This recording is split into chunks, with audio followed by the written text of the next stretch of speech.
En las imágenes del noticiero de la noche, una mujer está al borde de un camino rural. Detrás de ella, una cinta policial, un lago, las tenues luces de las sirenas y gente con linternas. La cámara tiembla ligeramente por el viento. Lauren MacDonald sostiene una fotografía de su marido, Brian, e intenta hablar con calma, pero sus labios tiemblan. Cuenta que él se fue a pescar temprano por la mañana, como siempre los fines de semana. Dijo que volvería para el almuerzo. No volvió. El teléfono no responde. Más tarde encontraron su barca en la orilla. Sus cosas estaban dentro: aparejos de pesca, una silla plegable, un termo con café. Solo Brian no estaba en ninguna parte. Los periodistas muestran el lago desde diferentes ángulos. El paisaje parece familiar: agua, juncos, un muelle de madera, una caseta de vigilancia inclinada. Pero la atmósfera es diferente. La cámara capta el reflejo de los focos en el agua, y esto crea la sensación de que todo el lugar está congelado. En la orilla, los policías se mueven de un lado a otro. Varios hombres con chalecos de voluntarios avanzan en fila, mirando atentamente al suelo.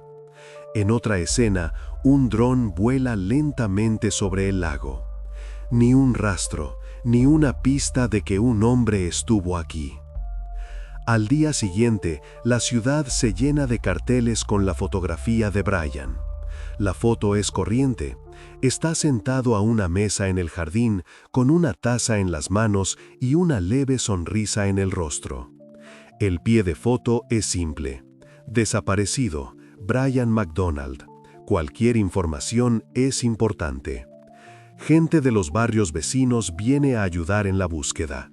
En el puesto de mando hay cajas con agua, termos, radios. En las noticias muestran breves conexiones en directo. Un voluntario cuenta cómo recorren la franja forestal desde la mañana hasta la noche, pero hasta ahora no han encontrado nada. Lauren aparece de nuevo en directo. Esta vez parece cansada. Lleva el pelo recogido y la voz un poco ronca. Agradece a todos los que están ayudando y dice que seguirá buscando hasta encontrarlo. Un reportero le pregunta cómo se siente la familia. Ella responde que intenta mantenerse fuerte, pero en un momento dado simplemente se calla y se da la vuelta. La cámara captura ese momento, manteniendo el encuadre en su rostro un poco más de lo necesario. El detective Edward Naish ve este reportaje por la noche, sentado en la comisaría. Le parece que algo en el comportamiento de Lauren no encaja con la situación. Llora, pero de una manera demasiado cuidada. Dice las palabras correctas, pero como si siguiera un guión. Y hay un detalle: no lleva anillo en la mano. O más bien, hay una marca de un anillo, una línea pálida en el dedo anular. El detective lo anota en su libreta, un detalle sin importancia, pero extraño. La gente no se quita los anillos en días como estos, especialmente cuando están seguros de que todavía esperan a su cónyuge en casa. A la mañana siguiente, se dirige al lago. La zona está acordonada y los buzos están trabajando. En la orilla hay huellas de botas mojadas y montones de objetos recogidos. Todo está ordenado, sin signos de pánico. La barca está en perfecto estado, los aparejos intactos. Ni rastro de lucha, ni huellas de otras personas. Todo parece congelado, como después de una escena montada.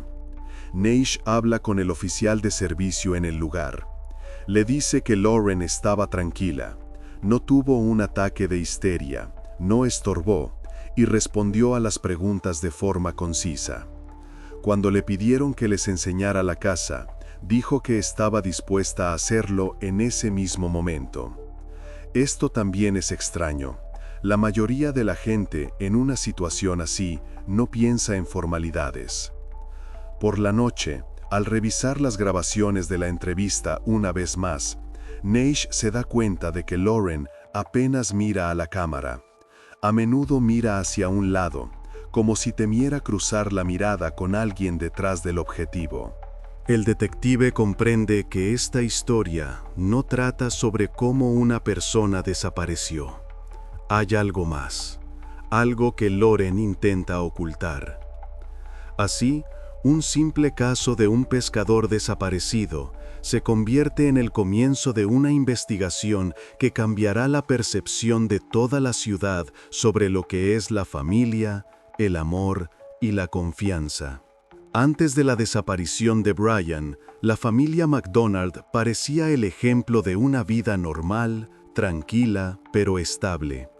Vivían en las afueras de un pequeño pueblo estadounidense, en una casa con la fachada descolorida por el sol y arbustos perfectamente recortados junto al porche.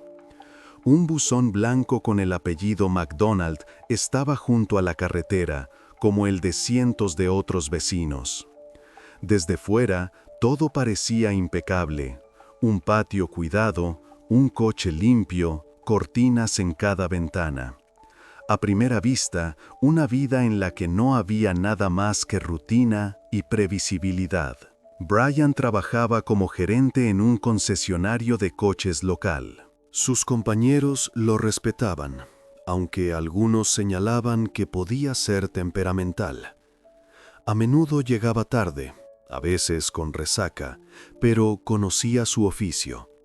Podía vender cualquier coche simplemente mirando a los ojos del comprador y hablando con confianza, como si él mismo creyera cada palabra. Tenía fama de ser un hombre al que le gustaba el riesgo, pero no siempre sabía cuándo detenerse. Después del trabajo, solía pasar por el bar Harper's Corner, un local al que acudían casi todos los residentes de la zona. Allí podía sentarse solo, bebiendo cerveza tras cerveza lentamente. Se decía que en los últimos meses se había vuelto nervioso, irritable, como si algo lo estuviera consumiendo por dentro. Lauren, por el contrario, daba la impresión de ser una mujer tranquila y equilibrada. Enfermera, turnos de noche, falta crónica de sueño. Rara vez se la veía por la calle durante el día. Más a menudo se la veía con su uniforme, de camino al trabajo o regresando a casa de madrugada. Una vecina, la señora Holloway, recordaba que Lauren casi nunca sonreía, pero siempre saludaba. A veces salía al porche con una taza de café y se quedaba sentada mucho tiempo, mirando a la nada.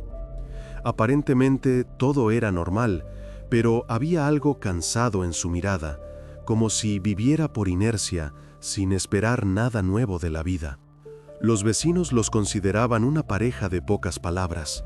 No discutían a gritos ni montaban escenas. Eran educados, pero se mantenían distantes. No iban a fiestas y rara vez recibían visitas.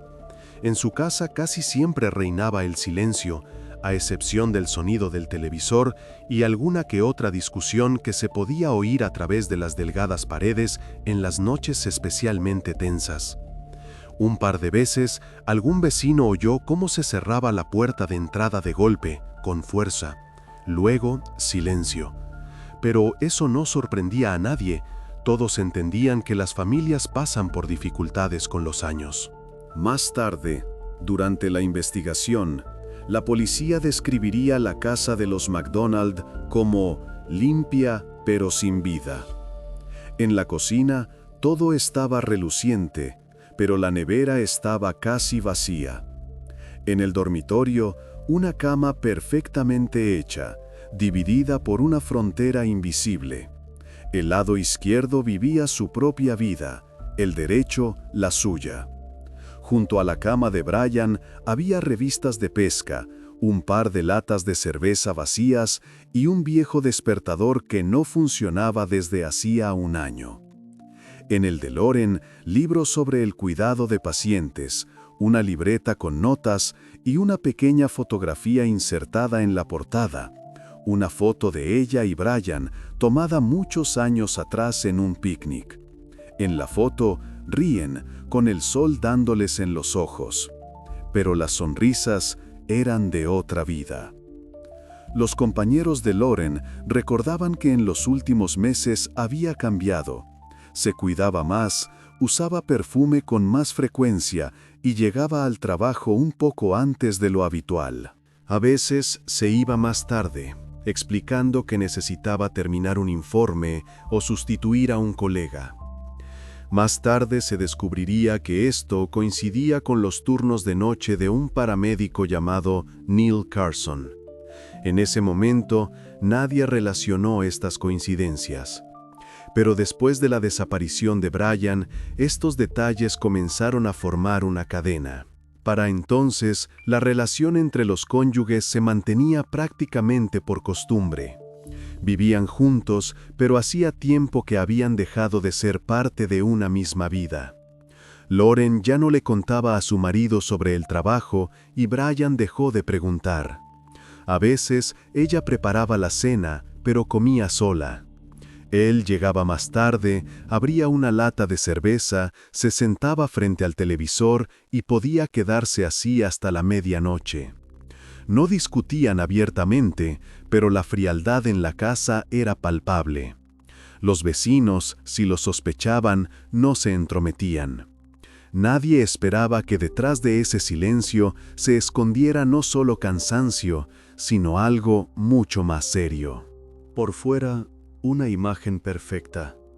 Casa, coche, trabajo estable. Por dentro, dos personas viviendo vidas paralelas. Y cuando Brian desapareció, Lauren supo que su vida finalmente podría cambiar. Solo que esta vez, los cambios no empezaron como ella los había planeado. Es aquí, en esta casa silenciosa, donde comienza lo que más tarde se convertiría en un caso que conmocionó a todo el condado. La mañana del lunes comienza con llamadas alarmantes. En el concesionario donde trabajaba Brian, notan su ausencia una hora después de abrir. Esto no es propio de él. En 10 años de servicio, nunca había faltado a un turno sin avisar. Su jefe piensa que quizás está enfermo. Primero llaman a su móvil, luego a casa. El teléfono no responde. En la línea, solo el tono de llamada y la breve señal del contestador automático. Hacia el mediodía, un compañero de su marido llega a casa de Lauren. Ella abre la puerta en bata, con los ojos hinchados. Se fue a pescar y no ha vuelto. Encontraron la barca en la orilla. Su voz tiembla, pero hay una extraña calma en su comportamiento, como si todo esto ya hubiera ocurrido antes en su cabeza. El hombre ofrece ayuda, le pregunta si ha llamado a la policía. Ella responde que iba a hacerlo. Ese mismo día, Lauren presenta una denuncia por la desaparición de su esposo. El oficial de servicio recibe la denuncia sin hacer demasiadas preguntas. La situación es estándar: un hombre adulto desaparecido durante una actividad de ocio en la naturaleza. En estos casos, las primeras 24 horas se consideran cruciales, pero por ahora nadie se pone en lo peor. Comienza la búsqueda. Se movilizan voluntarios, buzos y adiestradores de perros. El área alrededor del lago se rastrea por cuadrículas. Cada día trae informes, pero no resultados. En la orilla se establece un puesto de mando temporal, una tienda de campaña, mesas de plástico, radios. Por las noches se reúnen allí voluntarios, oficiales y familiares. En la pared cuelga un mapa con las zonas de búsqueda marcadas. La gente lo mira con cansancio, comprendiendo que el círculo se cierra sin que aparezcan nuevas pistas. El tiempo cambia, a veces llueve, a veces una densa niebla cubre el agua. Después de varios días de búsqueda, queda claro. Es como si Brian se hubiera desvanecido. Los periodistas se unen al tercer día. En las noticias muestran imágenes del lago, entrevistas con la policía y breves declaraciones de Lauren. Ella aparece ante las cámaras contenida, vestida con esmero, con una foto de su marido en las manos. Los reporteros hacen las mismas preguntas. ¿Cuándo lo vio por última vez? Si tenía enemigos, si había problemas en la familia. Lauren responde con calma, pero repite lo mismo. Simplemente se fue a pescar. Le encantaba este lugar. Tenía que haber vuelto. Con cada día que pasa, las esperanzas disminuyen. Al séptimo día, la búsqueda continúa oficialmente, pero dentro de la comisaría ya preparan una nueva categoría para el caso. Cuando una persona desaparece sin dejar rastro, sin actividad financiera, sin llamadas, deja de ser simplemente una desaparición. Se empieza a considerar la posibilidad de una acción intencionada. El detective Edward Naish, que ha seguido el caso desde el principio, lo toma bajo su control personal. Comienza examinando las pertenencias de Brian. Las llaves, la cartera, los documentos, todo está en casa. Esto es inusual para alguien que solo iba a pescar. Incluso el teléfono, según Lauren, supuestamente lo olvidó. Pero el hecho de que la barca fuera encontrada con el motor en buen estado y los aparejos dentro hace dudar a Naish. Un pescador experimentado no trataría su equipo con tanta negligencia. Con cada nuevo informe, la situación se vuelve más confusa. No hay testigos que vieran a Brian ese día.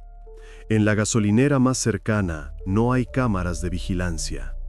Nadie recuerda haber visto su coche junto al lago por la mañana. La policía revisa las carreteras, interroga a los residentes. Todo es en vano. Parecía que el hombre simplemente se había desvanecido, disuelto en la niebla. Lauren sigue interpretando el papel de esposa preocupada. Da entrevistas, llora, agradece a los voluntarios. Pero el detective se da cuenta. Sus emociones se activan como si siguieran un guión. Llora cuando la cámara la enfoca y se calla inmediatamente después de la grabación. No muestra interés en los detalles de la búsqueda. No hace preguntas sobre el progreso de la investigación. Para Naish, esto es una señal. Esos pequeños detalles rara vez son casuales. 10 días después de la desaparición de Brian, la policía cambia el estado del caso. Ya no es una desaparición, es la investigación de un posible crimen. Y la primera persona en el centro de atención es quien, aparentemente, más sufre: su esposa. Cuando el caso de los McDonald es transferido al detective Thomas Riley, ya se ha convertido en el tema de todas las noticias locales. Los carteles con el rostro de Brian cuelgan en las paradas de autobús. Los voluntarios continúan recorriendo las orillas del lago, pero todo esto es más una formalidad. Riley toma los materiales del caso en el momento en que la atención pública comienza a disminuir. Para él, es un momento habitual. Cuando las emociones se calman, se puede trabajar tranquilamente con los hechos. Revisa la declaración de Lauren, luego los informes del equipo de búsqueda y los testimonios de los vecinos. Todo parece estándar, sin conflictos, sin deudas, sin amenazas. Pero la experiencia le dice que estos casos rara vez son sencillos. No cree en desapariciones fortuitas sin dejar rastro, especialmente si una persona va a un lugar familiar y no regresa. Riley comienza por lo más obvio. Vuelve a ver la entrevista televisiva, donde Lauren está sentada frente a la cámara, apretando la foto de su marido. Rebobina la grabación varias veces, deteniendo las imágenes para estudiar los detalles. Su postura es tensa, su mirada ligeramente desviada. Habla de manera uniforme, casi mecánica, como si estuviera leyendo un guión interno. Pero no es eso lo que llama su atención.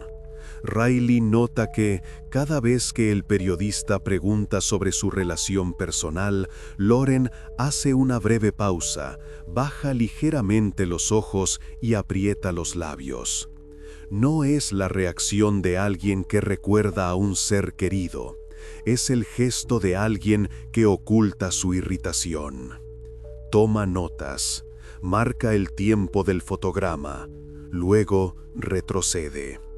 Y entonces la mirada del detective se fija en un detalle que le parece insignificante, pero extraño. En la mano derecha de Lauren no hay anillo de bodas. En el lugar donde debería estar, se ve una leve marca, una línea pálida en la piel, como de una joya quitada recientemente. Ella afirmaba que ella y Brian vivían felices, que planeaban unas vacaciones. Hablaba de él como de una persona a la que adoraba. Pero, ¿por qué no llevaba el anillo? Riley no saca conclusiones precipitadas. Sabe que esos pequeños detalles pueden ser casuales, pero la costumbre lo obliga a buscar la lógica incluso en las minucias. Pide una copia de la entrevista para ver la grabación en mejor calidad. Esta vez, sube el volumen y escucha con atención. El tono de Lauren cambia según el tema. Cuando habla de su marido, su voz se vuelve tensa, fría. Cuando habla de la búsqueda, es más suave, casi con una compasión fingida. El detective comprende que esta mujer no es tan simple como intenta parecer. Comprueba los plazos. Según Lauren, Brian se fue a pescar el sábado por la mañana y no regresó a casa. Pero los datos de la telefonía móvil muestran que el teléfono de Brian se apagó la noche anterior. Eso significa que algo ocurrió incluso antes del viaje. Riley decide comenzar interrogando a Lauren, pero sin prisas. Necesita más contexto. Envía una solicitud al hospital donde ella trabaja y al concesionario de coches donde trabajaba Brian. Las respuestas llegan rápidamente. Los compañeros de Lauren la describen como una empleada diligente, pero reservada. Uno de los paramédicos menciona que a menudo se quedaba después de su turno y a veces no se iba a casa. El detective toma nota especial de este hecho. Paralelamente, estudia los materiales sobre el propio Brian. Había tenido varios encuentros con la policía por altercados en estado de ebriedad, pero todo se limitó a multas. No tenía problemas financieros, un mínimo de créditos. Lo único que desentona en el cuadro general es un seguro reciente por una gran suma, contratado apenas un mes antes de su desaparición. Y la beneficiaria en el documento es Lauren. Estos hechos aún no prueban nada, pero encajan en un patrón determinado. Riley sabe que en casos como este no hay detalles insignificantes, y si se eliminan las emociones, queda una cadena de acciones que conduce a la verdad. Vuelve a la grabación de la entrevista, la pausa en el momento exacto en que la cámara enfoca las manos de Lauren. Efectivamente, el anillo de bodas no está. La marca en la piel es reciente. Para un investigador experimentado, esto no es solo un detalle, es un punto de inflexión. Aparentemente, está preocupada por su marido, pero parece que se quitó el símbolo de su matrimonio de antemano. Esto significa que la desaparición de Brian no la tomó por sorpresa. Estaba preparada. Es con este pensamiento que comienza el verdadero trabajo en el caso. Riley detiene la imagen en el fotograma donde se ve en primer plano la mano de Lauren. La luz del foco se refleja en su piel y en la pantalla se ve claramente una fina línea clara alrededor del dedo anular. La marca es uniforme, sin broncear, reciente, como si el anillo se hubiera quitado hacía muy poco. El detective amplía la imagen, hace una captura de pantalla y deja el bolígrafo. Para un ojo experimentado, esos detalles dicen más que las palabras. Una mujer que afirma tener un matrimonio feliz difícilmente se quitaría el anillo el mismo día que denuncia la desaparición de su marido. Vuelve a la denuncia de desaparición y la relee. Lauren indicó que su marido salió de casa por la mañana, cogió sus cañas de pescar, un termo y prometió volver por la noche. Ni una palabra sobre una discusión, ni una pista de conflicto. Todo ordenado, comedido. Pero cuando Riley lo compara con los registros del operador de telefonía móvil, la cronología comienza a desmoronarse. La última señal del teléfono de Brian se registró el viernes por la noche, casi 12 horas antes de su supuesta salida a pescar. Esto significa que, o bien no salió de casa, o alguien más usó sus cosas más tarde. Riley sabe que si no se insiste en los detalles, la verdad no saldrá a la luz. Llama a un colega, el oficial Grant, para interrogar de nuevo a Lauren. En la reunión, ella está tranquila, incluso demasiado. Habla de forma concisa, con seguridad. En su rostro hay cansancio, pero no desconcierto. No pide actualizaciones sobre la búsqueda. No se interesa por los detalles técnicos. Todo lo que repite es, solo quiero que lo encuentren. Riley observa sus gestos, las manos cruzadas sobre las rodillas, sin anillo. En el dedo, esa misma marca clara. Decide desviarse un poco del guión del interrogatorio y hace una pregunta cotidiana. ¿Hace mucho que lleva el anillo? Lauren frunce ligeramente el ceño y dice que no lo recuerda.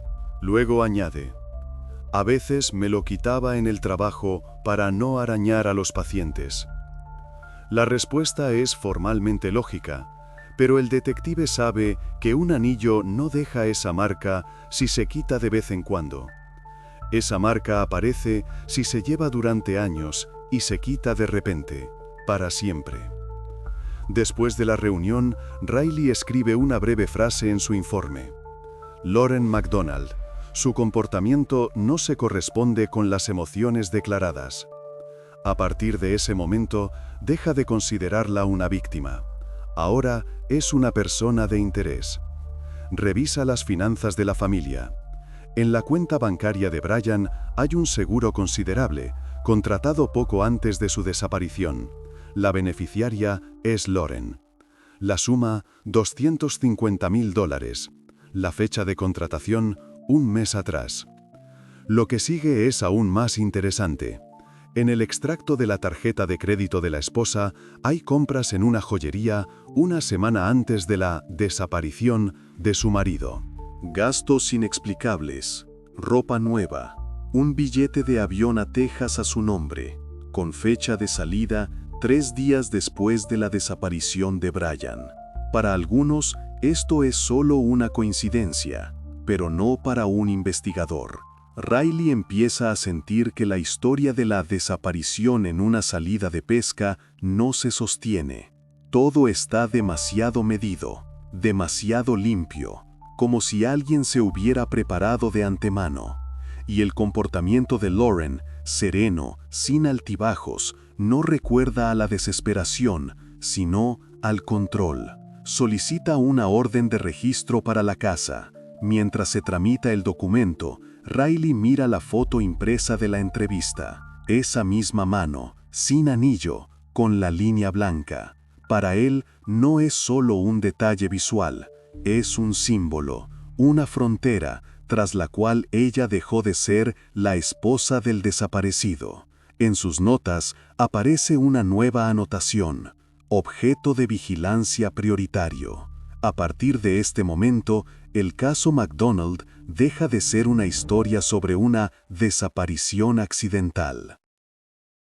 Se convierte en la investigación de un posible crimen, con Lauren MacDonald en el centro. Lo primero que hace Riley es enviar una solicitud oficial al hospital donde trabaja Lauren. La respuesta llega 2 días después. En el archivo de sus turnos hay varias inconsistencias. Los informes indican que estaba de servicio en días en los que, de hecho, se la vio fuera del trabajo. La dirección lo explica simplemente como una posible confusión con las sustituciones. Pero el detective sabe que esas excusas suelen encubrir acuerdos personales entre los empleados. Decide hablar personalmente con el personal. En el bloque médico lo reciben con recelo. Los compañeros de Lauren intentan no decir más de la cuenta, pero un nombre se repite varias veces. Daniel Hayes, un técnico del laboratorio. Joven, sociable, trabajaba con ella en los turnos de noche. Según el personal, a menudo llegaban y se iban juntos. Una enfermera recuerda haberlos visto irse en el mismo coche. Oficialmente, nunca tuvieron un conflicto laboral, pero circulaban rumores. Riley anota: establecer la naturaleza de la relación. El siguiente paso es el detalle de las llamadas telefónicas. Cuando la policía recibe el informe del operador de telefonía móvil, todo se vuelve evidente. El número de Lauren y el de Hayes están vinculados por cientos de llamadas. En el último mes, más de 300 llamadas salientes, la mayoría de noche, entre la medianoche y las 4 de la madrugada. Algunas de más de 1 hora de duración. Riley mira las fechas y ve coincidencias. El día antes de la desaparición de Brian, tuvieron una llamada de casi 90 minutos. Después de eso, ni una más. Ni un mensaje, ni un intento de contactar. Silencio total. Para el investigador, este es un patrón típico. Una comunicación intensa, seguida de una interrupción abrupta. Alguien claramente se asustó y decidió desaparecer del radar. Riley cita a Hayes para interrogarlo en la comisaría. El joven llega con un abogado. Está nervioso. Intenta parecer tranquilo. Dice que él y Lauren eran simplemente amigos que a veces charlaban por la noche para pasar el turno. Pero bajo la presión de los hechos, su voz tiembla. Cuando el detective lee las fechas y la duración de las llamadas, Hayes desvía la mirada y admite: sí, eran cercanos, pero, según él, eso no significa nada. Riley no comenta. Sabe que detrás de esas palabras casi siempre hay mucho más de lo que una persona está dispuesta a admitir. Simplemente pregunta: ¿cuándo fue la última vez que vio a Brian McDonald? Silencio. Luego Hayes responde: nunca, solo en fotos. Esto confirma que no hubo contacto personal entre ellos, pero es muy probable que supiera de la existencia del marido. Después del interrogatorio, el detective vuelve a los materiales del caso. Ahora el rompecabezas está más claro. Lauren tenía una aventura que ocultaba cuidadosamente. Su marido tenía un seguro por una gran suma.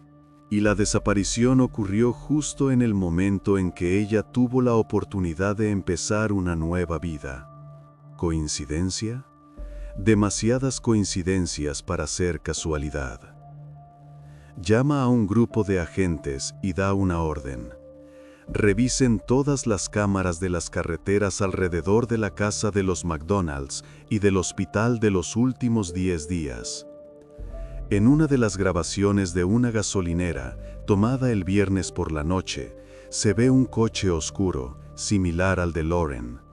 La cámara no capta la matrícula, pero la silueta al volante coincide en altura y complexión. La hora, 22:47, exactamente el momento en que el teléfono de Brian dejó de responder. Riley no emite veredictos hasta tener confirmación, pero internamente ya está seguro. La relación de Lauren con Hayes no era solo emocional. Es un factor que pudo haber sido el detonante. En su informe aparece una nueva anotación: motivo establecido, relaciones personales y beneficio económico. En esta etapa, la investigación cambia de dirección definitivamente. La policía ya no busca a un desaparecido, buscan pruebas de que ya no está y de quién lo provocó. Cuando la investigación obtiene las primeras pruebas sobre la relación de Lauren con Hayes, el detective Riley decide comprobar si ella se había preparado para lo que sucedió. Envía una solicitud para obtener las grabaciones de las cámaras de vigilancia de los alrededores del hospital y de las farmacias cercanas. El análisis de las grabaciones lleva varios días. Todas las imágenes deben ser revisadas manualmente, porque el sistema de almacenamiento de video es antiguo, sin filtrado automático. Pero el esfuerzo vale la pena. En una de las grabaciones, fechada 2 semanas antes de la desaparición de Brian, se ve claramente a Lauren en el mostrador de una pequeña farmacia, situada justo enfrente del hospital. En el video, está de pie en la caja, con una cesta de plástico. Dentro hay cosas habituales: una botella de agua, un par de cajas de vitaminas. Pero entre ellas, el farmacéutico destaca un medicamento que solo se vende con receta. Es un potente sedante con un marcado efecto, recetado para trastornos graves del sueño. El médico que emitió la receta figura en la base de datos y, efectivamente, es empleado del mismo centro médico. Pero no hay indicios de que Lauren lo consultara como paciente. Riley contacta con el farmacéutico que estaba de servicio ese día. El hombre la recuerda. Dice que se comportó con calma, sin prisas. Pero hay un detalle que le inquieta. No pidió el envase estándar de 10 dosis, sino el máximo, de 50. Para una persona que sufre de insomnio, esto no tiene sentido. Pero si el medicamento se usa de otra manera, podría explicar muchas cosas. La investigación comprueba si Lauren realmente tenía acceso a tales recetas. Como enfermera, podría haberlas obtenido a través del sistema interno si le hubiera pedido a un médico que se la extendiera para un familiar. Y esto es precisamente lo que se confirma más tarde en la base de datos del hospital. La receta está a nombre de un colega del departamento que no estaba de servicio ese día. El médico firmó el documento sin mirar, confiando por costumbre en su empleada. Estos datos se vuelven cruciales para Riley. Ahora el cuadro empieza a tomar forma de premeditación. Conecta los puntos temporales: la compra del medicamento 2 semanas antes de la desaparición, las últimas llamadas con Hayes un día antes, el teléfono de Brian apagado el viernes por la noche. Todo indica que el suceso no fue repentino, fue preparado. El detective vuelve a las grabaciones de la cámara de la farmacia y nota otro detalle en el fondo. Después de la compra, Lauren se dirige a su coche y en el interior, en el asiento del pasajero, se ve a un hombre. Una silueta borrosa, pero que coincide en complexión con Daniel Hayes. Es un episodio breve, de apenas unos segundos, pero confirma que actuaron juntos. Riley ordena revisar sus transacciones bancarias. En el extracto de ese día, figura una cantidad que coincide exactamente con el coste de la compra. Pago con tarjeta, recibo a nombre de Lauren MacDonald. Ningún intento de ocultar rastros. Para él, esto es una señal. No esperaba que alguien fuera a analizar esto alguna vez. Se sentía segura, confiada, en que su plan no dejaría huellas. La investigación coteja este hecho con los testimonios de los vecinos.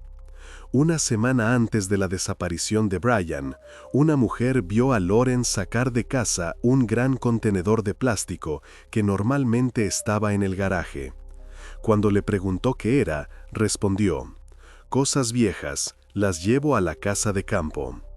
En ese momento nadie le prestó atención. Ahora, cada pequeña acción cobra sentido. La compra del sedante se convierte en el detalle clave.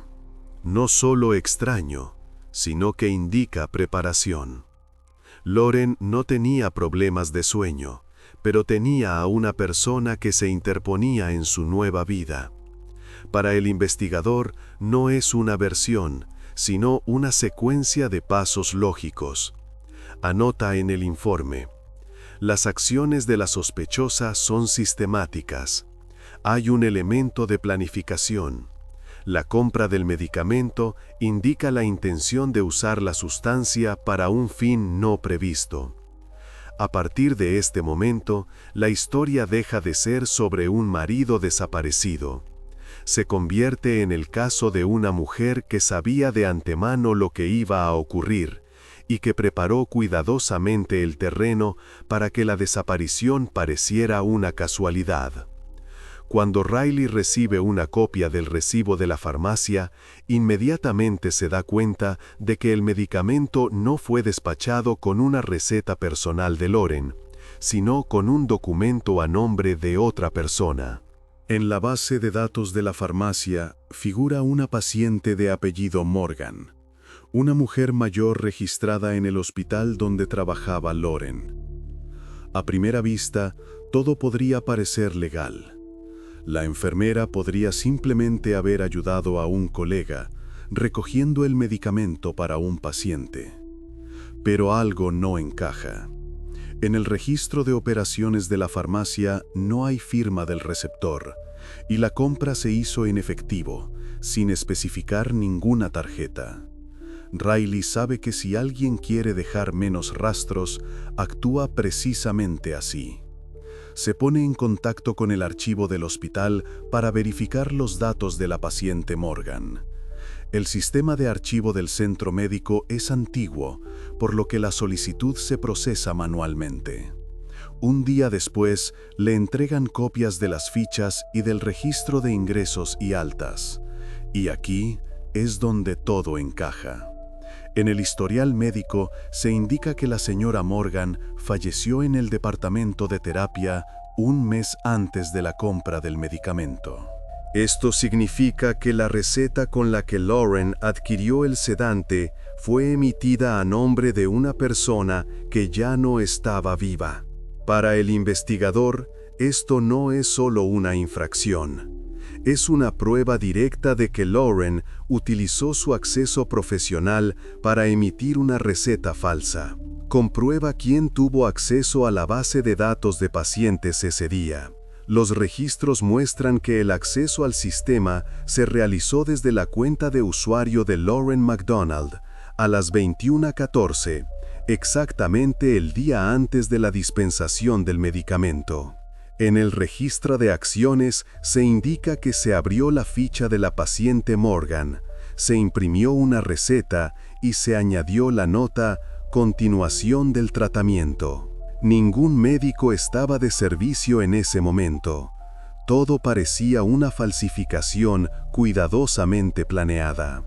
Riley comprende que esta es la prueba clave. Ya no hay duda.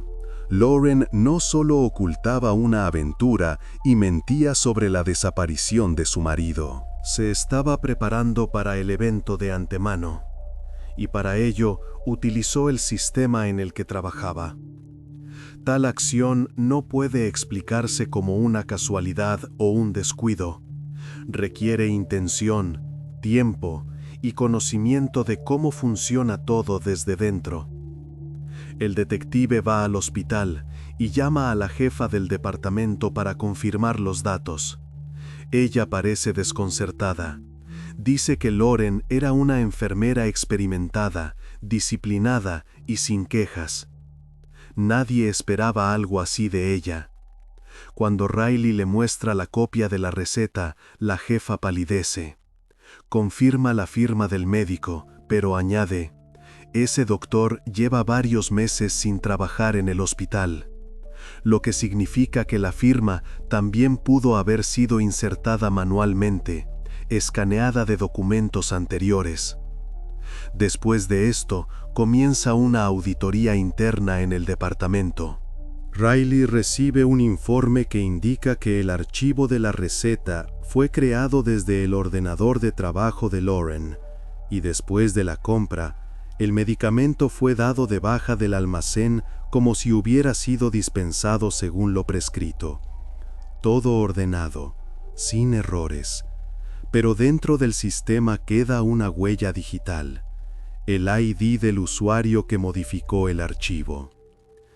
Esto se convierte en un punto de inflexión en el caso.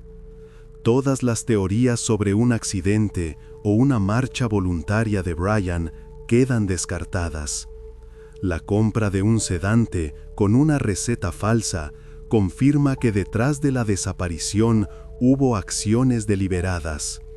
Lauren usó sus conocimientos y su acceso para llevar a cabo una operación que una persona corriente no podría haber realizado.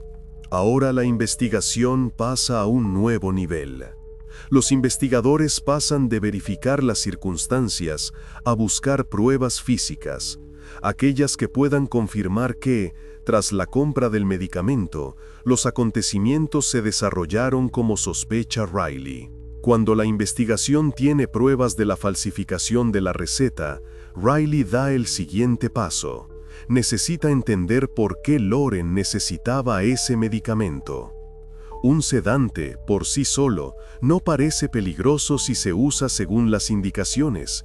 Pero, ¿y si formaba parte de un plan premeditado?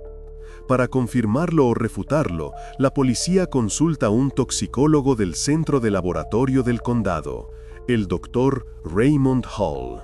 Riley le lleva una copia de la receta y la descripción del medicamento.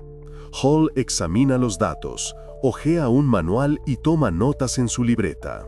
Tras una breve pausa, dice: en combinación con alcohol, esta sustancia actúa de manera diferente. Incluso una pequeña dosis provoca una grave depresión respiratoria y una rápida pérdida de conciencia.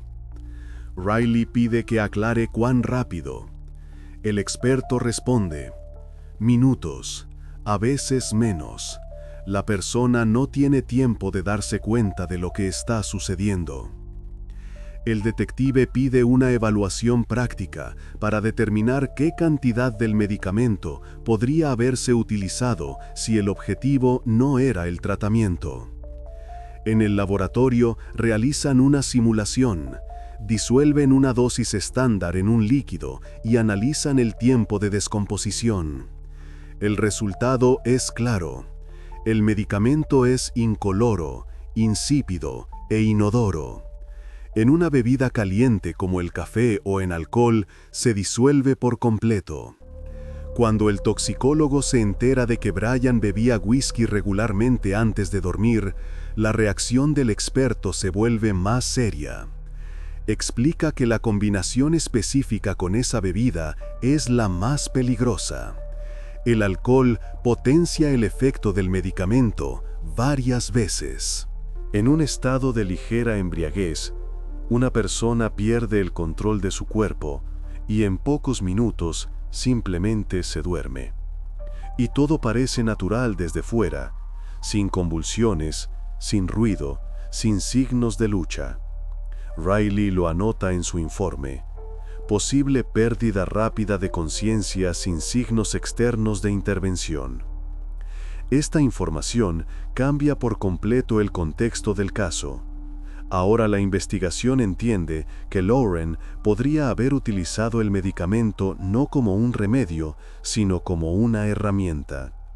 Dado sus conocimientos médicos, entendía perfectamente la dosis y las consecuencias. Nada de casualidades, solo un cálculo preciso. Un análisis posterior muestra que la compra del sedante, el día de la desaparición y la última presencia confirmada de Brian en casa coinciden en un lapso de 2 semanas. Todo indica que este medicamento fue el primer eslabón de la cadena. Riley coteja los testimonios de los vecinos y los registros de las transacciones bancarias. La noche en que Brian dejó de contestar al teléfono, su tarjeta registra un pago por un pedido de alcohol a domicilio. Esa misma noche fue la última en que su teléfono estuvo activo. Los investigadores regresan a la casa de los McDonald con una orden de registro para una segunda inspección. En un armario de la cocina encuentran un envase vacío del mismo sedante que se compró con la receta falsa. En el interior de la tapa, los investigadores encuentran las huellas dactilares. En el cubo de la basura, vasos desechables. En el fondo, restos de un líquido con un rastro químico característico, coincidente con el medicamento. Tras el análisis de laboratorio, la versión se confirma definitivamente. El experto concluye: si se disuelven 3 o 4 pastillas de este fármaco en un vaso de alcohol, la persona pierde la capacidad de moverse y hablar en cuestión de minutos. Y desde fuera simplemente parece que se ha quedado dormido. Para la policía, este es el eslabón perdido. Ahora la versión de la pesca se desmorona por completo. Nadie en ese estado podría haber recogido sus cosas, salir de casa y desaparecer. Todo apunta a que Brian perdió el conocimiento dentro de la casa. Y después, los rastros fueron cuidadosamente eliminados. Riley anota en su informe: probada la posibilidad de uso del medicamento con fines de neutralización. La sospechosa tenía los conocimientos, el acceso, el motivo y el medio. Se descarta la versión de una marcha voluntaria. Este es el momento en que la investigación se transforma definitivamente de un caso de persona desaparecida a un caso con indicios de un crimen planificado. Lo más difícil queda por delante: demostrar qué ocurrió después de que el efecto del medicamento hiciera su trabajo. Cuando la investigación reúne todas las pruebas, la atención del detective Riley se centra en la persona cuyo nombre aparece constantemente en los registros telefónicos de Lauren. Daniel Hayes, un auxiliar de la misma clínica donde ella trabajaba. Joven, atlético, sin antecedentes penales. A primera vista, un chico normal que se vio envuelto en la historia de otros. Pero para la investigación, es un posible cómplice. Riley lo cita a declarar. Daniel acude solo, sin abogado. Se sienta, visiblemente nervioso. Sabe que la conversación será desagradable. El detective enciende la grabadora y empieza con una pregunta directa. ¿Mantenía usted una relación con Lauren McDonald? Una pausa. Luego, un breve sí, sin intentar negarlo. Dice que el romance comenzó hace unos 6 meses y que Lauren le aseguró que su relación con su marido estaba prácticamente acabada. Le contó que Brian bebía a menudo, se volvía irritable y que en la casa no había nada más que cansancio y resentimiento. Daniel cuenta que se veían en el trabajo de ella y un par de veces en su casa. Afirma que no tuvo nada que ver con la desaparición de Brian y que se enteró por las noticias. Según él, esa noche estaba en una fiesta en casa de unos amigos fuera de la ciudad y puede demostrarlo. El detective le pide que especifique quiénes estaban allí. Al día siguiente, los 3 amigos confirman su versión. En las grabaciones de las cámaras cerca del club de campo se ve su coche. La hora coincide. Riley escucha atentamente y nota que Daniel está sinceramente desconcertado. No se defiende, no busca excusas, no intenta culpar a nadie. Simplemente no comprende lo profundo que está metido en el plan de otra persona. Cuando el investigador le muestra la foto de la compra en la farmacia, el chico palidece. Admite que oyó a Lauren quejarse de insomnio, pero no sabía que usaba recetas de otros. El detective le hace una pregunta para aclarar. ¿Habló con ella el día de la desaparición de Brian? Hayes lo confirma. Sí, hubo una llamada por la tarde, pero fue una conversación corta. Ella dijo que todo se había solucionado y le pidió que no le escribiera durante un par de días. En ese momento, no le dio importancia a la frase, pensando que se refería a los papeles del divorcio. Cuando Riley le pide que describa sus últimos encuentros, Daniel recuerda, unas semanas antes del suceso, Lauren parecía tranquila, incluso un poco distante. No había nerviosismo, pero sí una sensación de que ya lo tenía todo decidido y solo esperaba el momento. No lo dice como una acusación, sino más bien como un recuerdo que ahora cobra sentido. Tras el interrogatorio, los investigadores verifican todo lo que pueda confirmar o desmentir las palabras de Hayes. Los datos telefónicos muestran que el día de la desaparición de Brian, él realmente se encontraba en otra parte del condado. En su coche no se encuentran rastros relacionados con el caso. En sus cuentas bancarias, ninguna transacción importante. Todo coincide con el comportamiento de una persona no involucrada en un crimen. Para la policía, este es un giro importante. Hayes queda excluido del círculo de sospechosos. En su lugar, se convierte en un testigo valioso que puede confirmar el estado emocional de Lauren y el motivo. Es a través de él que los investigadores se enteran de que ella había hablado varias veces de un nuevo comienzo, de una vida sin pasado. Frases que entonces sonaban inofensivas, ahora se perciben como una preparación. Riley anota en su informe: la sospechosa mantenía una larga relación extramatrimonial con un colega, ocultándosela a su cónyuge. El testigo confirma la existencia de un motivo, el deseo de deshacerse de antiguas obligaciones. La coartada de Hayes ha sido confirmada. La probabilidad de complicidad es nula. Ahora el cuadro está completo. Lauren actuó sola. Lo planeó todo, desde la compra del medicamento hasta la creación de la apariencia de una desaparición. Y la persona por la que hizo todo esto ni siquiera sospechaba que se había convertido en parte del plan. Después del interrogatorio, Daniel se va de la comisaría, pero son sus palabras las que dan a la investigación la dirección para el siguiente paso. Los detectives deciden volver a la versión inicial de Lauren, la de la pesca. Necesitan entender dónde exactamente, según ella, Brian planeaba pescar y si ese lugar pudo ser el punto donde todo terminó. Cuando la investigación excluye al amante de la lista de sospechosos, Riley vuelve a lo principal, a la propia Lauren. Todo lo que hacía parecía racional, metódico y sin emociones.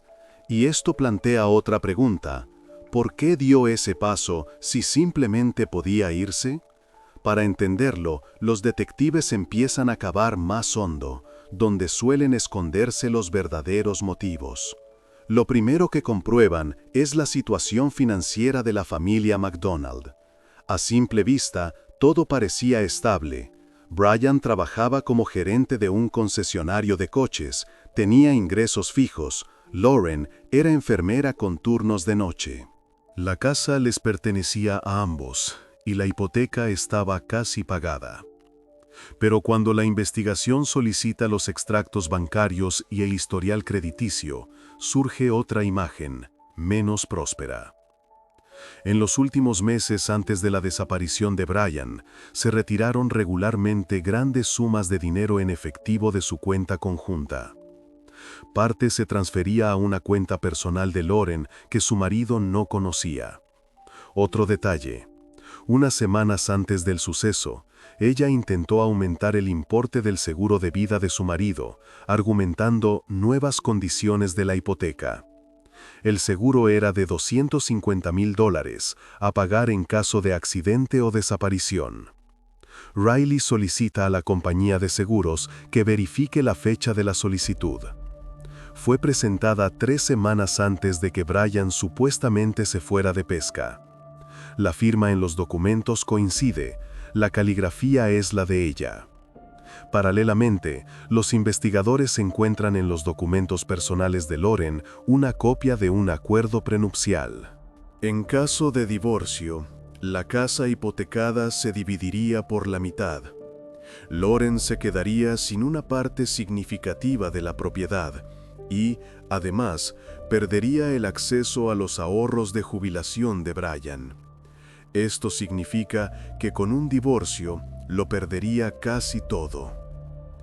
Cuando le muestran estos hechos a Daniel Hayes, él confirma que Lauren hablaba a menudo de dinero, no en el sentido de codicia, sino como una cuestión de control. Tenía miedo de volverse dependiente, de empezar de cero.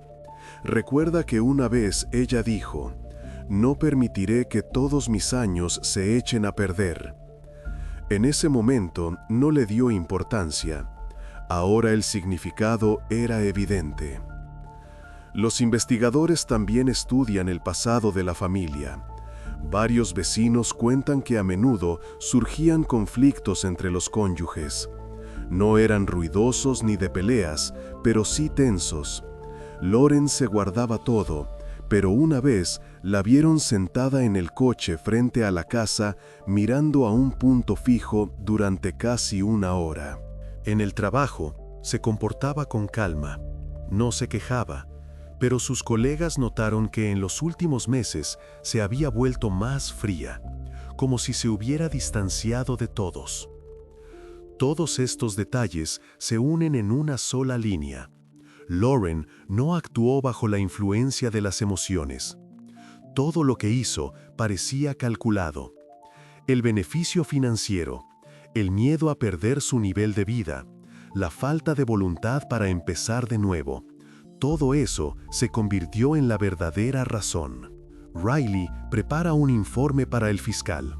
En el documento se indica: la sospechosa tenía un interés material directo en la desaparición de su cónyuge.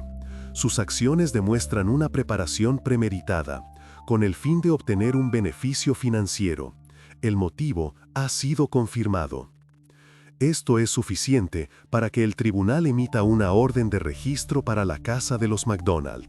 Ahora, la investigación no solo necesita demostrar que Lauren lo planeó todo, sino también encontrar rastros de lo que ocurrió la noche en que Brian dejó de comunicarse. Riley reúne a un equipo y se dirigen al lugar. La casa parece impecable, como si la dueña esperara la visita de invitados. Pero el detective sabe que los verdaderos rastros no están a la vista. Siempre están ocultos en los detalles, bajo una capa de limpieza, detrás de un orden perfecto, en lugares que rara vez miran incluso quienes viven allí. Temprano por la mañana, sobre las 8, un coche de policía se detiene frente a una cuidada casa de ladrillo en las afueras.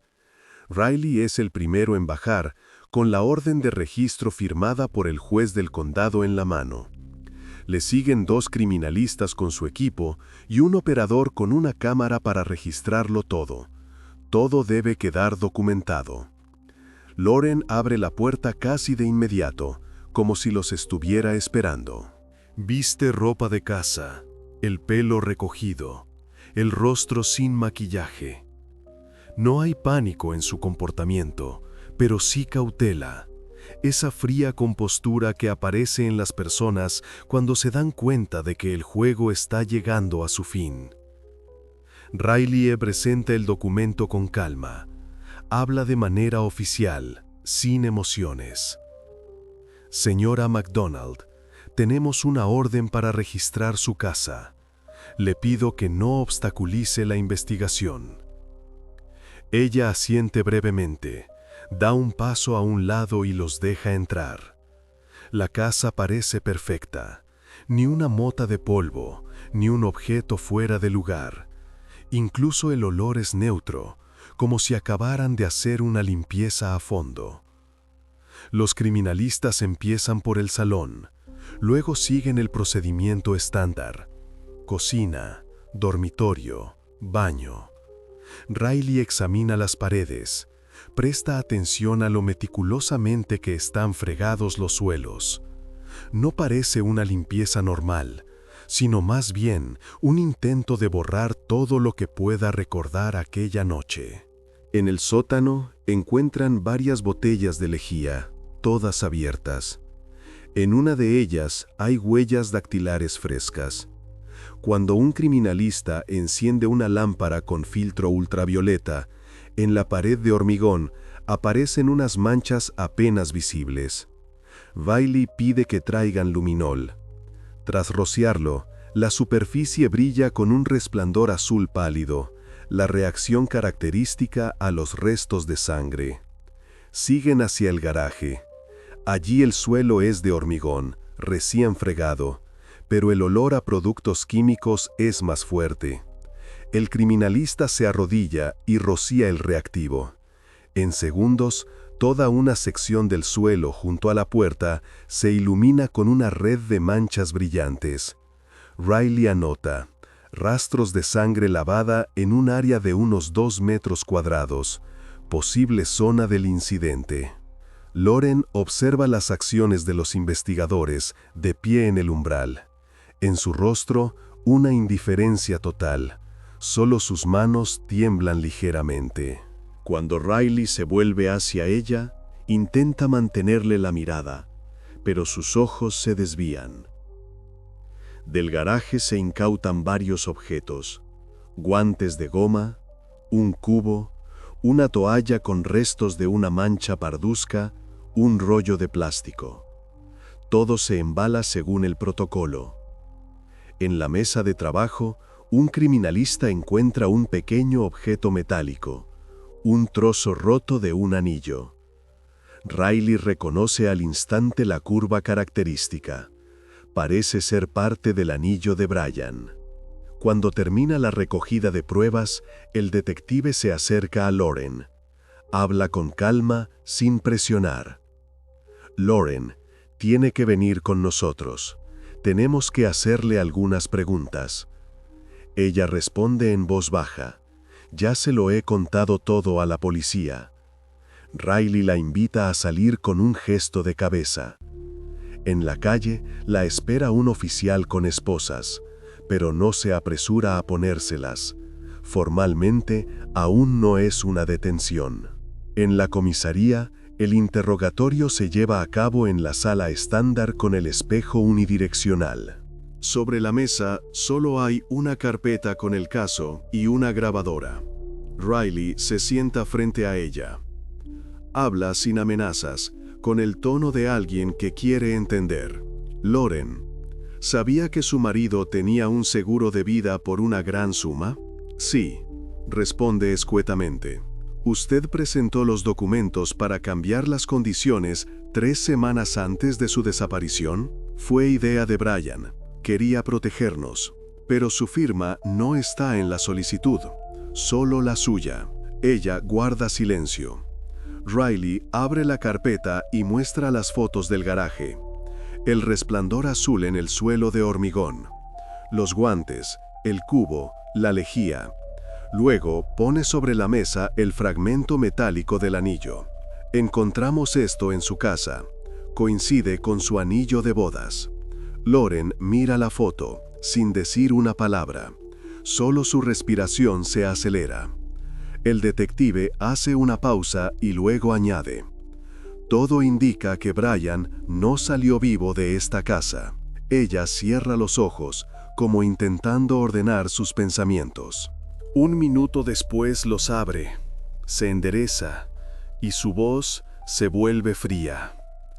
No podrán probar nada. Con esto termina el interrogatorio, pero Riley ya lo sabe. La confesión es cuestión de tiempo. Las pruebas hablan por sí solas. Al día siguiente, la fiscalía emite una orden de arresto. Ahora, Lauren MacDonald se convierte oficialmente en sospechosa de un crimen premeditado. La casa es precintada y todos los materiales se envían para su análisis. Riley entiende que queda una última tarea: encontrar dónde exactamente terminó la historia de Brian McDonald.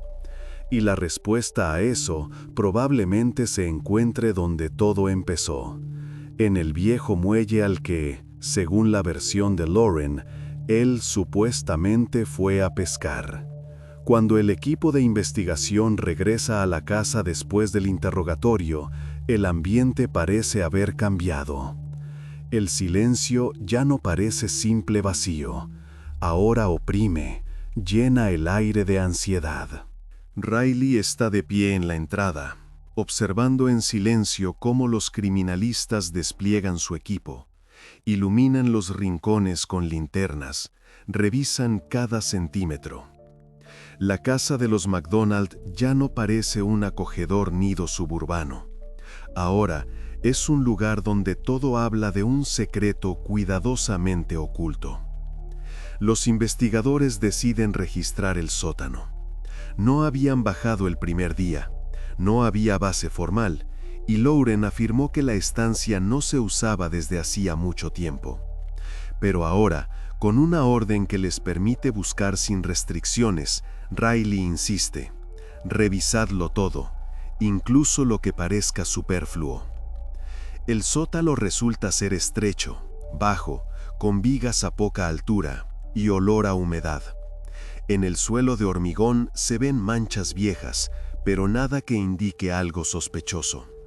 A lo largo de las paredes hay cajas, contenedores de plástico, algunas cosas viejas, todo apilado ordenadamente. En un rincón, varios botes de pintura, un montón de trapos, herramientas de jardín. Y solo un objeto desentona en este entorno: un enorme congelador horizontal, viejo pero bien cuidado. Tiene una gruesa capa de polvo, aunque todo a su alrededor está impecablemente limpio. Riley se acerca. La cerradura no solo parece cerrada, está sellada con cinta adhesiva gris, varias capas cruzadas. No parece una precaución, sino un intento de sellar la tapa para siempre. El detective se da cuenta de que el enchufe está cuidadosamente enrollado y el cable de alimentación apartado. La toma de corriente está vacía. Todo esto produce una extraña impresión, como si alguien no solo hubiera dejado de usar el congelador, sino que hubiera hecho todo lo posible para que nadie pudiera abrirlo. Los criminalistas fotografían el congelador desde todos los ángulos, registrando cada detalle. Uno de ellos retira con cuidado la cinta adhesiva, mientras otro prepara una herramienta para forzar la cerradura. El metal cruje, la cerradura cede, y en el sótano se hace un silencio sorprendente, como antes de una tormenta. Cuando levantan la tapa, al principio no pasa nada, pero un segundo después, del interior escapa un aire frío y pesado, como si el propio frío exhalara desde allí. Todos, instintivamente, dan un paso atrás. El olor es característico, metálico, con una dulzura apenas perceptible. Riley, a pesar de haber visto mucho, siente cómo los músculos de su rostro se tensan involuntariamente. Le hace una seña al experto, que lo registre todo de inmediato. Bajo la tapa hay varios bultos, cuidadosamente apilados en capas. Cada paquete está envuelto en un grueso plástico de construcción y sellado con cinta aislante. Todo está hecho con esmero, metódicamente, como una persona acostumbrada al orden que no deja nada al azar. Sorprendentemente, incluso dentro de este hallazgo monstruoso, se percibe una fría racionalidad, no caos, no pánico, sino un plan.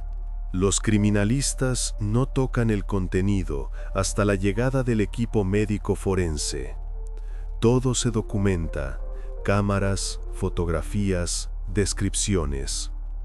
En el fondo del congelador notan un objeto metálico, la empuñadura de un cuchillo con la hoja rota. Está cubierta de corrosión, pero se ve la huella de una mano en el mango, como si alguien lo hubiera sostenido recientemente, a pesar de que el congelador estaba desconectado. Riley se mantiene al margen, sin intervenir, simplemente observa. Todo lo que había sucedido hasta ese momento, conjeturas, hipótesis, perfiles psicológicos, ahora pierde sentido. Ante él hay hechos, fríos e indiscutibles. Las pruebas hablan más alto que cualquier confesión. Mientras los criminalistas continúan su trabajo, la casa se va llenando de gente. Llegan representantes de la fiscalía, expertos, fotógrafos. En la calle aparecen los periodistas. El rumor del hallazgo se extiende al instante. La casa, que hasta hace poco era solo parte de un tranquilo suburbio, se convierte en el epicentro de un caso de gran repercusión. Unas horas más tarde, cuando el contenido del congelador ha sido completamente retirado y enviado para su análisis, el laboratorio ofrece los primeros resultados. El análisis biológico confirma que los restos encontrados pertenecen a Brian McDonald. La coincidencia de ADN es del 100%. En la cinta aislante que envolvía los paquetes hay huellas dactilares de Lauren. El plástico utilizado para el embalaje coincide perfectamente con el rollo encontrado en el garaje. Cada detalle encaja. Cada acción de Lauren adquiere ahora un nuevo significado. La compra del somnífero, la limpieza del garaje, su entrevista a sangre fría en televisión.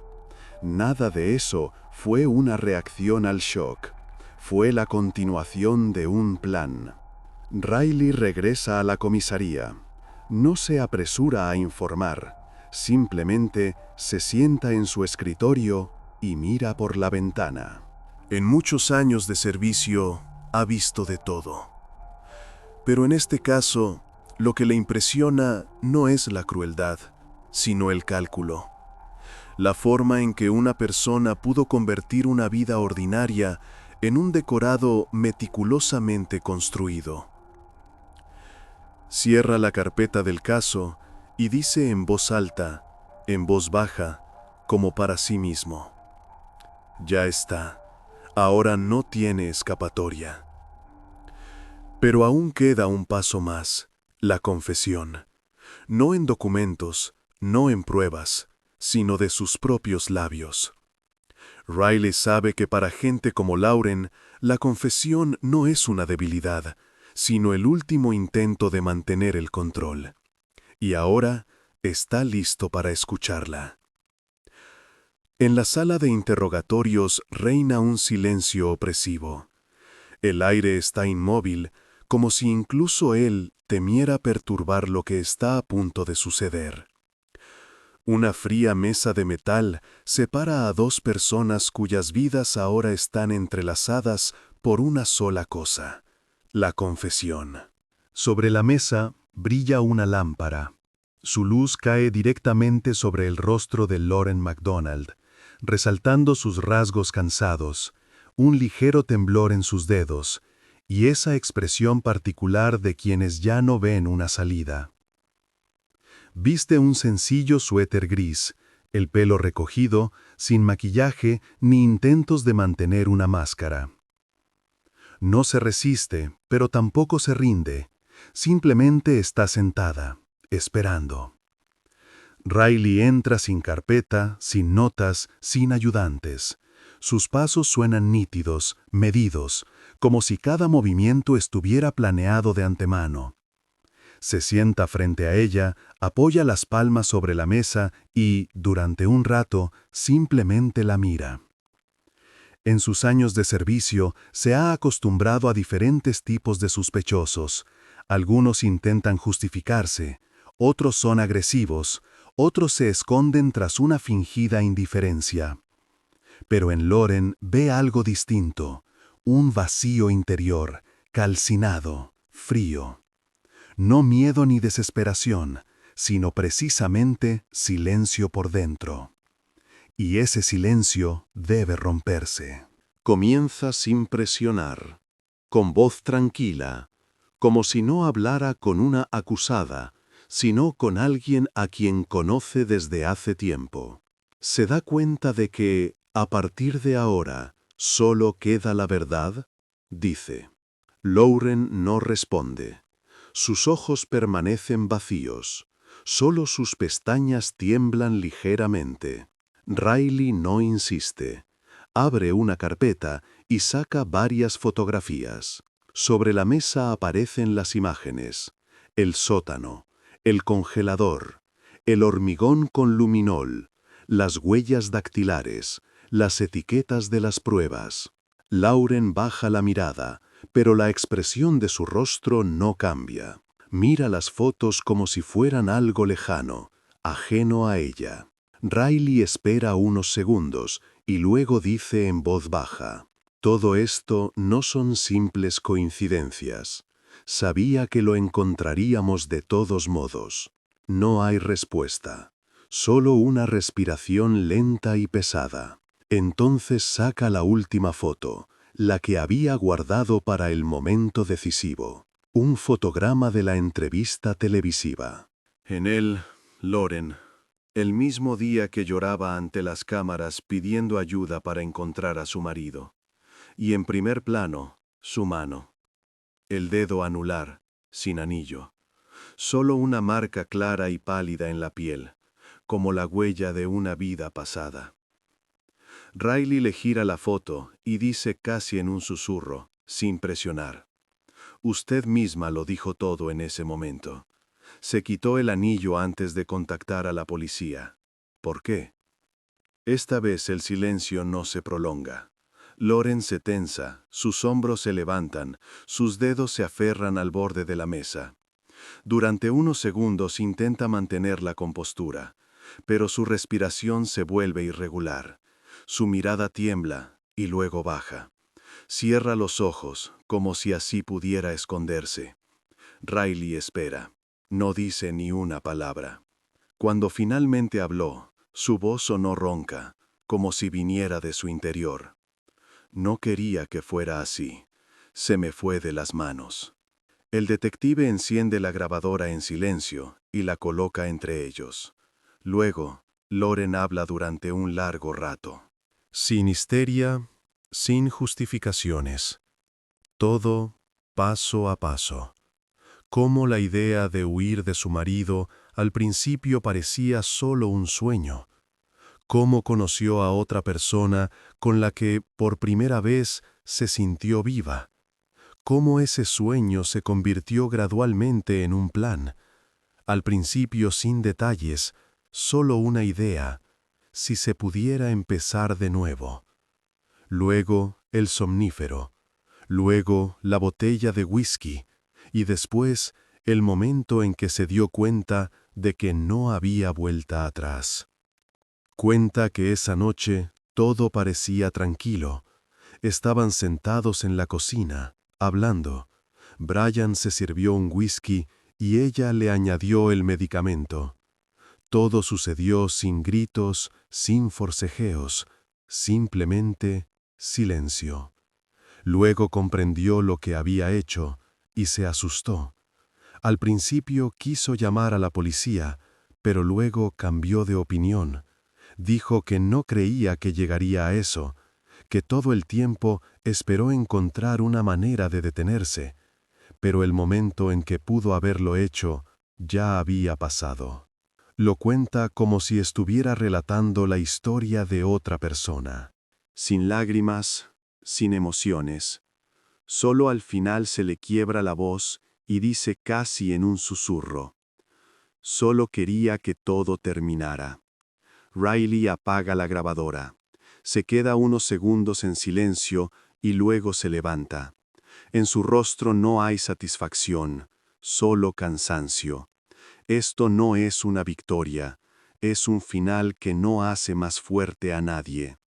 Se dirige a la puerta, pero se detiene un segundo y dice: «Sabía que él la habría encontrado de todos modos, incluso sin la policía». Sale y la puerta se cierra suavemente tras él. La habitación vuelve a quedar en silencio. Lauren se queda sola. Sus manos todavía tiemblan, pero en su rostro aparece una extraña expresión, como si por primera vez pudiera respirar con más facilidad. La confesión, sea como sea, libera la última tensión. Mientras tanto, detrás del cristal, los agentes registran su declaración.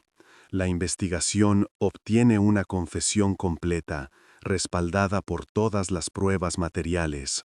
Ahora, el caso McDonald pasa oficialmente a la fase de proceso judicial. Pero para Riley, no es solo un caso. Es la historia de cómo una persona es capaz de construir, paso a paso, una trampa de mentiras para luego caer ella misma en ella. Por delante habrá un juicio, fiscales, un jurado. Pero el verdadero desenlace ya ha tenido lugar aquí, en esta habitación, bajo la luz de una sola lámpara, donde la mentira terminó y comenzó la verdad. Tras la confesión de Lauren, los investigadores pasan a la siguiente etapa: la reconstrucción de los hechos. En la oficina de la policía se exponen fotografías, planos de las habitaciones, transcripciones de llamadas, el horario de turnos de Lauren e incluso los recibos de la farmacia y el supermercado. Cada detalle se convierte ahora en parte del panorama general. El detective Riley estudia atentamente la secuencia de los acontecimientos. Todo lo que antes parecía un conjunto de hechos sin sentido, ahora forma una cadena de acciones lógica y fría. Según la investigación, todo comenzó el viernes por la noche. Ese día, Brian regresó a casa antes de lo habitual. Parecía cansado, pero, como declaró Lauren, no sospechaba nada. En su casa reinaba la tensión desde hacía varias semanas. Conversaciones escasas, miradas esquivas, noches en habitaciones separadas. Sin embargo, esa noche ella le propuso tomar una copa, simplemente sentarse, como antes. En la cocina había una botella de whisky abierta, su marca favorita. En un pequeño cuenco, limón, hielo y una pizca de azúcar. Todo parecía natural, hogareño. Según sus palabras, en una de las copas añadió discretamente un somnífero triturado. El medicamento era potente, bastaban unos pocos miligramos para provocar un sueño profundo. Lo había calculado todo de antemano. Sus conocimientos médicos y sus guardias en el hospital le ayudaron a entender la dosis mejor que cualquier farmacéutico. Cuando Brian cogió la copa y dio el primer sorbo, nada cambió. Siguieron hablando un rato, discutiendo trivialidades. Lauren intentaba comportarse con calma, como si no ocurriera nada inusual. Media hora después, él sintió somnolencia. Decidió tumbarse en el sofá del salón, diciendo que estaba demasiado cansado. Lauren esperó. El tiempo, según ella, se alargó. Se sentó enfrente, observando cómo la respiración de su marido se hacía más profunda, cómo se iba desconectando gradualmente. Cuando se aseguró de que el medicamento había hecho efecto, se acercó. Describió sus acciones posteriores de forma casi mecánica, sin emociones, como una persona que llevaba mucho tiempo ensayando todo en su cabeza. En el informe de los detectives se dice que utilizó una almohada para que todo pareciera un accidente. Sin gritos, sin ruido, solo silencio. Los vecinos no oyeron nada, y esta coincidencia fue su salvación al principio. Todo ocurrió en silencio, de forma rápida y predecible. Después de eso, llegó la etapa que los investigadores llamaron la más aterradora por su sangre fría. Lauren no entró en pánico, no intentó huir. Actuó con cálculo. Primero limpió los rastros del sofá, luego trajo una manta, envolvió a su marido y lo dejó en la habitación. Pasó el resto de la noche en la cocina, sentada en la oscuridad. Por la mañana, cuando salió el sol, ya sabía qué hacer. Las horas siguientes fueron clave para entender su estado. Llamó al trabajo, se tomó el día libre, alegando cansancio. Luego, cerca del mediodía, se cambió de ropa y se dirigió al garaje. Allí, según sus palabras, pasó casi todo el día. Exactamente donde más tarde los criminalistas encontraron los rastros de luminol. Trasladó a su marido hasta allí ella sola, lentamente, paso a paso, usando una sábana para no dejar huellas.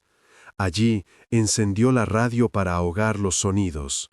Más tarde, los expertos determinaron que era una radio vieja encontrada en una estantería, que funcionó todo el día creando un fondo sonoro. Lo que ocurrió en el garaje, Lauren lo describió sin emociones, de forma casi seca, como si contara el trabajo de otra persona. Dijo que no sabía qué hacer y decidió hacerlo de manera que nadie lo encontrara. No fue una decisión de pánico, sino la lógica consecuente de una persona atrapada en su propio plan. Para ocultar los rastros, utilizó cuchillos de cocina y una pequeña sierra de jardín. Todo esto fue encontrado más tarde por los criminalistas, cuidadosamente lavado, pero con micropartículas que se pudieron recuperar mediante análisis espectral. Planeaba deshacerse de las pruebas gradualmente, tirar algunas cosas en el contenedor de basura, esconder otras. Pero en este punto su plan se interrumpió. No pudo llevarlo a cabo porque comenzó la investigación. La entrevista televisiva, las búsquedas de voluntarios, la atención de la prensa, todo esto fue inesperado para ella y aumentó su miedo a ser descubierta. Comprendiendo que ya no podía deshacerse de las pruebas, simplemente selló el congelador y lo desconectó de la red, esperando que la policía nunca llegara al sótano. Fue su último paso, después del cual intentó vivir como antes. Iba a trabajar, se reunía con sus colegas, incluso asistía a la iglesia los domingos. Los investigadores más tarde llamaron a este comportamiento un ejemplo modélico de doble vida. Durante varias semanas se mantuvo segura, hasta que la investigación dio con la primera prueba seria, la marca del anillo. Fue este detalle el que destruyó toda la fachada tras la que se escondía. Una vez completada la reconstrucción, Riley señaló que lo más sorprendente de todo el caso no era el crimen en sí, sino lo meticulosamente que había sido planeado. No fue un arrebato de ira, ni una casualidad, sino una fría secuencia de pasos pensados de antemano. Después de esta reconstrucción, el caso pasó definitivamente al ámbito jurídico. Lo único que quedaba era llevarlo a juicio, donde el juez y el jurado escucharían la historia ya no de los investigadores, sino de boca de la propia Lauren. Y sería allí, en la sala del tribunal, donde la verdad adquiriría su peso oficial. El juicio por el caso de Lauren MacDonald comenzó 6 meses después de su arresto. Durante ese tiempo, los investigadores prepararon un volumen colosal de materiales, Informes periciales, transcripciones de interrogatorios, resultados de análisis químicos y fotografías del lugar del crimen. Todo ello estaba ahora ante el jurado, cuidadosamente apilado en los largos escritorios de roble de la sala del Tribunal del Condado. El ambiente era pesado, tenso. Todos los presentes sabían que no se trataba de un simple proceso, sino del desenlace de una historia que había conmocionado a todo el condado. Lauren fue llevada bajo custodia. Llevaba un sencillo vestido azul oscuro sin adornos y el pelo pulcramente recogido. A primera vista, parecía una mujer corriente de mediana edad, sin emociones, sin remordimiento, sin ira. Estaba sentada con la mirada baja, como si no viera lo que ocurría a su alrededor. Desde su confesión, no había vuelto a intentar justificarse. Todas sus palabras ya estaban grabadas, y esa grabación se convirtió en la pieza central del caso. El fiscal comenzó con un discurso breve pero contundente. No alzó la voz ni recurrió a frases efectistas. Simplemente enumeró los hechos, paso a paso, con frialdad y precisión. La compra ilegal de un potente fármaco utilizando la receta de una paciente fallecida. Luego, las llamadas telefónicas al amante, realizadas la noche de la desaparición de Brian. Después, los rastros de sangre encontrados en el garaje, los resultados periciales que confirmaban la coincidencia de ADN. Y a continuación, las imágenes de las cámaras de seguridad donde se veía a Lauren comprando ese mismo fármaco. Y finalmente, la confesión que ella misma hizo durante el interrogatorio. El jurado escuchaba atentamente. En sus rostros no había una expresión de horror como cabría esperar. Más bien se leía desconcierto. Muchos no podían creer que ante ellos estuviera sentada una persona que había acabado a sangre fría con la vida de su propio marido, y que luego, durante semanas, había interpretado el papel de esposa afligida ante las cámaras. La defensa intentó basar su estrategia en el estado mental de Lauren.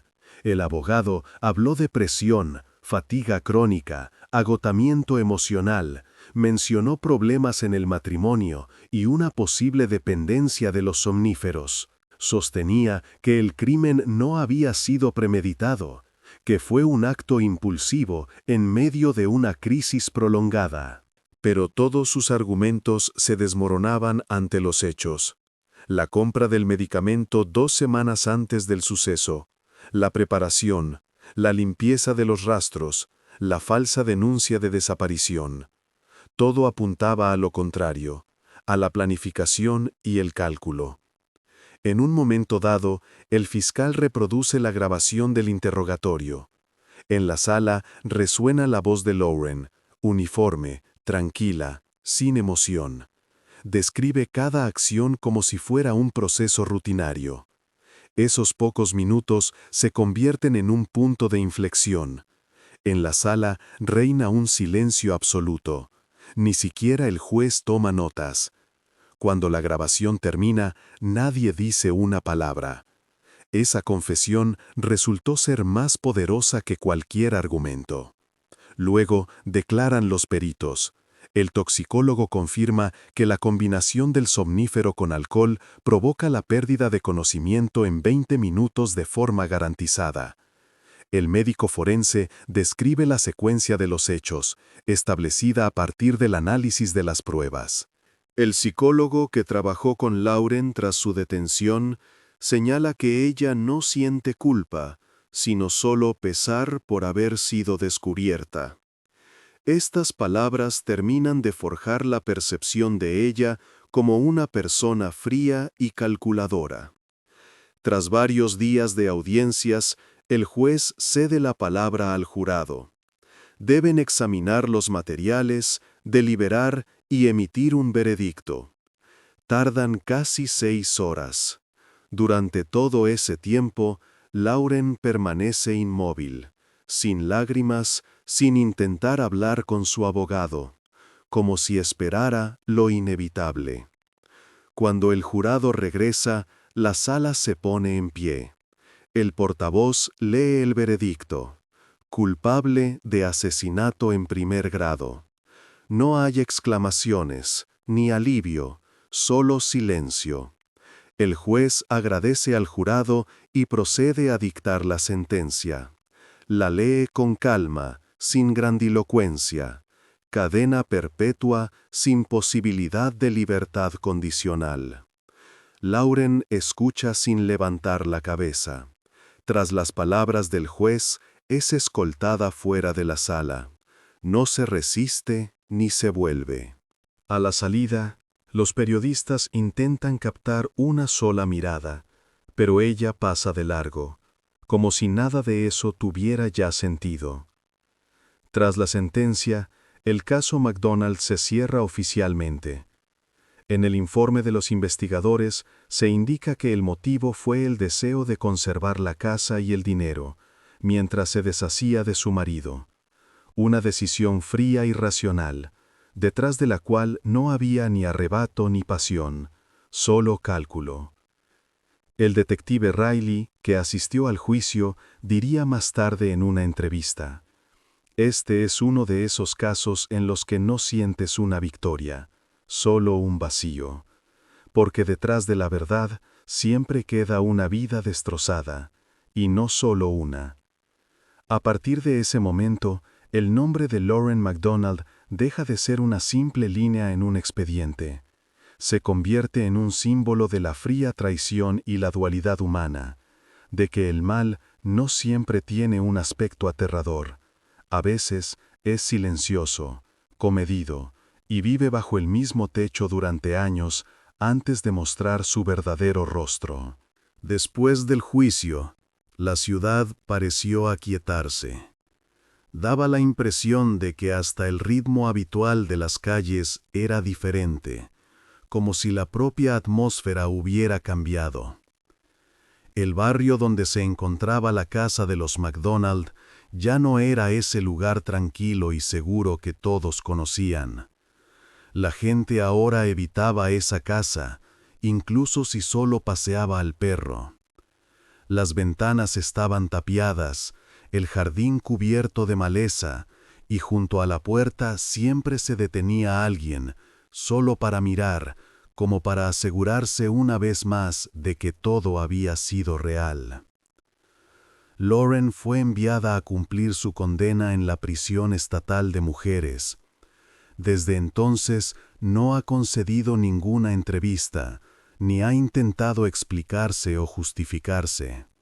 Su nombre desapareció de las noticias, pero no de la memoria de la ciudad. En las audiencias de la Junta de Libertad Condicional, su expediente aparecerá durante muchos años, pero la decisión del tribunal excluye cualquier posibilidad de salir en libertad. Permanecerá allí para siempre. Su ex colega, el hombre con el que tuvo una aventura, se cambió de nombre y se mudó a otro estado poco después de la sentencia. Al principio intentó seguir adelante, continuó trabajando, pero la atención de la prensa y los constantes recordatorios del caso no le dejaron otra opción. Su foto se publicaba en las noticias, los periodistas hacían guardia en su portal, los vecinos susurraban a sus espaldas. Simplemente desapareció, y nadie volvió a saber de él. Los vecinos, que hasta hacía poco llamaban a los McDonald una pareja ejemplar, ahora recuerdan con desgana aquellos tiempos. En entrevistas con los medios locales repetían las mismas palabras.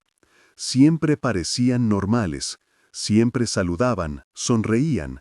Nadie habría pensado que allí dentro ocurría algo horrible. Esta frase se escuchaba con tanta frecuencia que se convirtió casi en un símbolo de toda la historia, como un recordatorio de que detrás de las puertas cerradas puede pasar cualquier cosa. Más tarde, los psicólogos calificarían este caso como un ejemplo clásico de doble vida. Por fuera, una familia ideal, un matrimonio próspero, estabilidad. Por dentro, frialdad, mentiras, una tensión constante que un día desembocó en lo irreparable. Los investigadores decían que precisamente en eso residía el lado terrible de historias como esta. El mal no grita, no llama la atención. Es silencioso, educado, sonriente. Puede vivir a tu lado durante años hasta que un día muestra su verdadero rostro. Tras la sentencia, el caso McDonald pasó a formar parte de los programas de formación para detectives. Se analizaba como un ejemplo de la importancia de prestar atención a los detalles, los más pequeños, los que parecen insignificantes. La marca del anillo, una gota de luminol, la incongruencia en la hora de una llamada. Cada una de estas nimiedades, en esencia, fue el hilo que lo desenredó todo. El detective Riley, que llevó la investigación hasta el final, concedió una breve entrevista después del juicio. No usó grandes frases, ni mostró emociones. Simplemente dijo: «Toda mentira, tarde o temprano, se resquebraja. A veces por un gran error de cálculo, y a veces por una minucia tan pequeña que te sorprende. Pero la grieta siempre aparece». Estas palabras se difundieron luego por los periódicos locales y las redes sociales, convirtiéndose en una especie de epílogo del caso. Los habitantes de la ciudad recordaron a los McDonald durante mucho tiempo al pasar por su antigua casa. Para algunos, era simplemente un recordatorio de que nadie sabe lo que ocurre tras las paredes ajenas. Para otros, casi una parábola sobre la imposibilidad de construir una vida sobre mentiras, por muy elaboradas que sean. A raíz de este caso, la policía del condado revisó muchos de sus protocolos en la investigación de crímenes familiares. En los informes apareció un nuevo concepto, el silencio conductual, que se da cuando una persona está tranquila en apariencia, pero su comportamiento ha cambiado de forma apenas perceptible. Tales observaciones ahora se registran por separado, ya que antes solían pasarse por alto. Han pasado varios años, pero este caso todavía se menciona en las conversaciones. La ciudad ha cambiado, se ha vuelto más cautelosa, más atenta. La gente ha empezado a mirar de otra manera lo que sucede a su alrededor. En cierto modo, esa es la huella que dejó Brian. Su historia se convirtió en una advertencia para otros. Riley dijo una vez que en las investigaciones no hay una victoria absoluta, solo existe la verdad reestablecida. Pero la verdad no cura, simplemente vuelve a poner las cosas en su sitio. Y así fue aquí. Se hizo justicia, pero la ciudad ya no volvió a ser la misma. La confianza, una vez perdida, no regresa. Se queda en el pasado, como aquella casa donde todo comenzó, erguida en una calle tranquila, sombría, abandonada, como guardiana de un secreto ajeno que finalmente fue arrancado a la luz.